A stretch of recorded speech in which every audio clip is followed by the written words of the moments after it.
Good morning, good morning, good morning. Today we're going to talk about faith and finance and freedom. What does God really say about wealth? How are you all today on this fantastic Friday?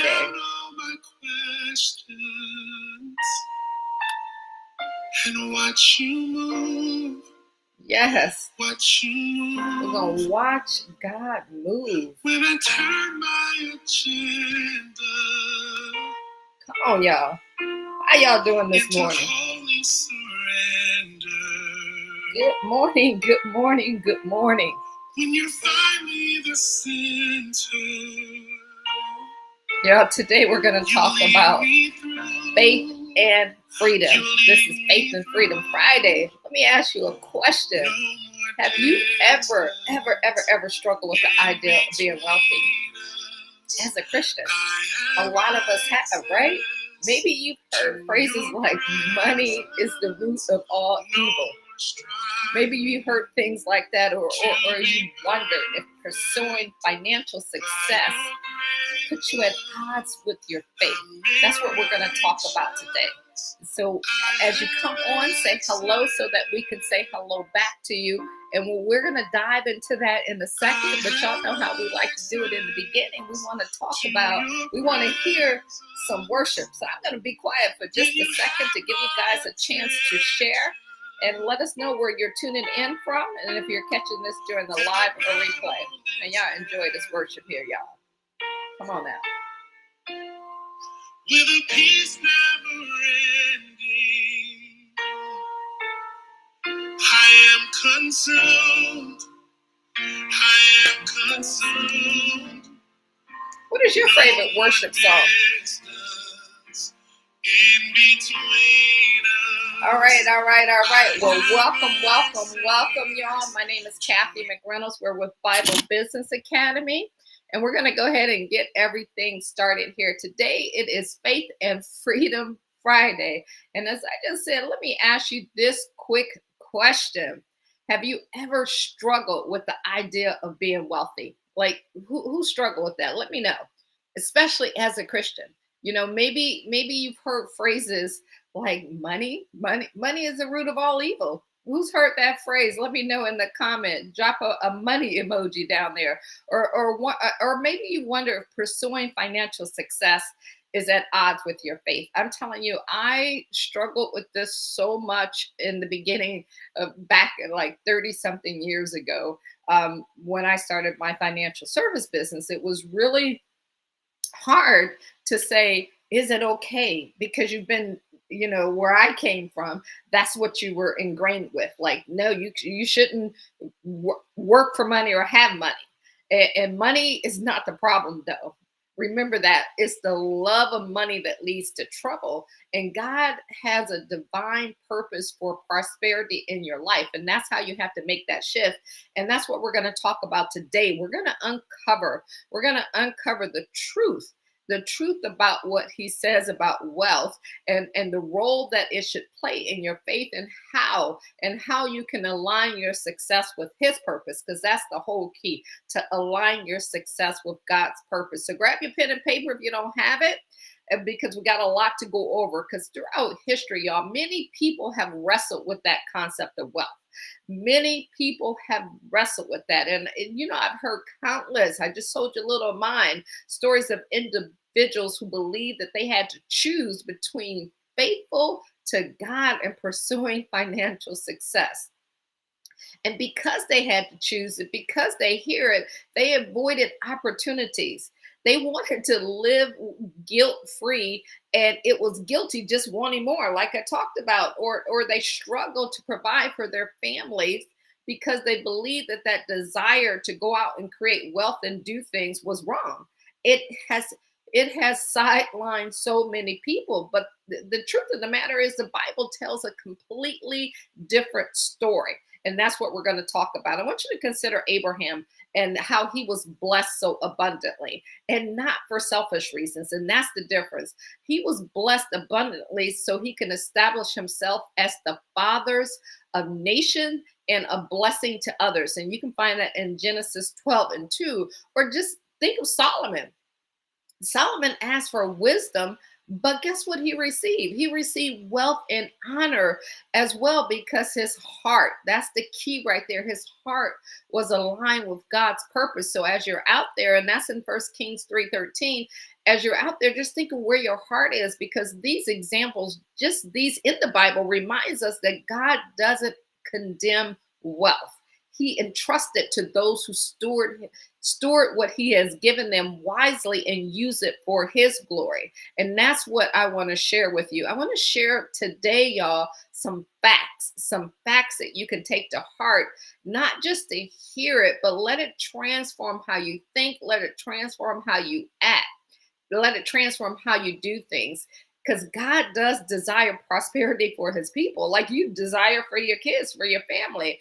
Deuteronomy 8:18 says, but remember the Lord your God, for it is he who gives you the ability to produce wealth. Man, God equips us to generate the wealth, not for the selfish gains, but to advance his kingdom. That is his purpose, for us to advance his kingdom. Wealth is just a resource that when you use it correctly, it can bring so much glory to God, and it can serve so many people. So you want to take that to heart. The second thing you want to remember is money is just a tool, y'all.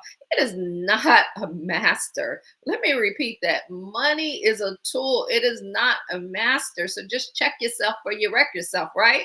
1 Timothy 16 says, for the love of money is all kind of evil. It's not money itself that's the issue. It's our attitude towards it. So what is your attitude towards it? And when money becomes your master, it can lead to greed. It can lead to pride. And you know these feelings inside of yourself, right? It can distract you from God's purpose. So you got to ask yourself, what is it doing with you? But when you see that money is a tool, it becomes such a way to bless other people. So how are you blessing people? Is that part of your goals? And you can also use it to fund the kingdom and create a positive impact. And those are the keys. The third thing you want to think about is prosperity aligns with purpose. What is your purpose and how is that aligning?